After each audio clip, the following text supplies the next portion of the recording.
Mann now, as you're Sure. both speaking Thank you. together, and then we'll have any questions that both of you might need to give us some clarity on.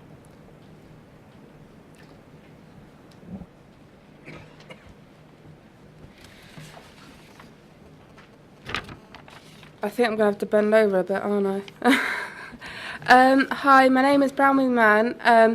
I am an individual with fetal valproate syndrome, and I'm here to speak for those who have been exposed to valproate in the womb. But before I begin, I would like to mention one of the most inspirational mothers who cannot be here today. Her name is Karen Buck. She has 4 affected children. Her daughter, Bridget, is possibly one of the worst affected. She cares for her child knowing that she will soon die. To be honest, all the women are amazing. Caring for their little ones, many of them are alone and without support. I know that the full harm done by sodium valproate is barely understood or even recognised by anyone other than the family that live it.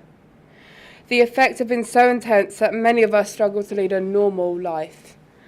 Every day we struggle with life-limiting, complex and rare health problems. All of these just gets worse. We are deteriorating. Symptoms change, develop and new ones come in. The oldest child is 46 and is in a home for dementia. One of our families said it best: "I feel disgusted." Families have been let down by Sanofi, government and the NHS. Fighting for care, disability benefits, chasing healthcare professionals. It's a disgrace. As a family, we've been through hell, called liars, told we are fabricating our daughter's condition. It's ridiculous. The ignorance and lack of education surrounding the rare disease is as bad as the disease itself. Knowing it could have been stopped, it's heartbreaking. I am pleased that sodium valproate is no longer given to women of childbearing potential, except of course when truly needed.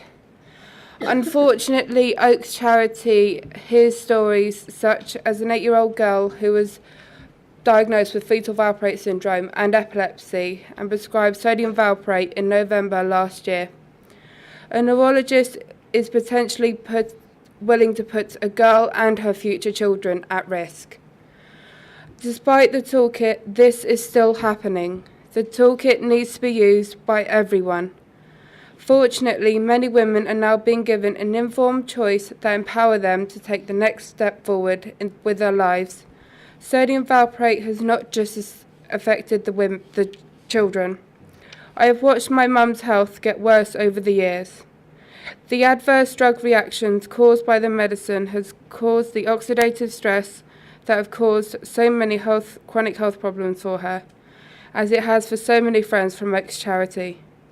My mum was overdosed on sodium valproate, 5,000 milligrams a day, by irresponsible practitioners, prescribers. She now has high lactate levels. It is well known that this and some genetic and chromosomal disorders are affected by sodium valproate. Our mums deserve to be cared for too. The National Patient Safety Agency booklet. It is time that there is a book on sodium valproate that is given to all patients that take this medication. This drug is known to be one of the most toxic drugs on the market. Patient safety should always come first. The general public, no. We deserve an answer. Who is responsible for allowing this tragedy to repeat itself? It is time to put ignorance aside.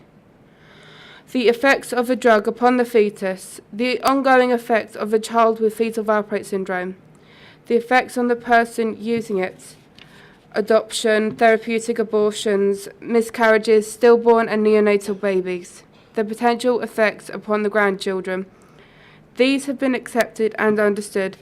To this end, I am proud to say that my mother heads the Oaks Charity research team, who will be collecting information on the full consequences of this drug and other anticonvulsant medication, in order to identify the true harm that is faced. I do not believe that many here do not comprehend just how much harm this drug does. I was recently told that I could die at any time. I want to make use of my life. I stand here as a representative of harm done. My personal belief is that sodium valproate should never be used again. I am going to walk away from here trusting that you will make the right decision. Thank you.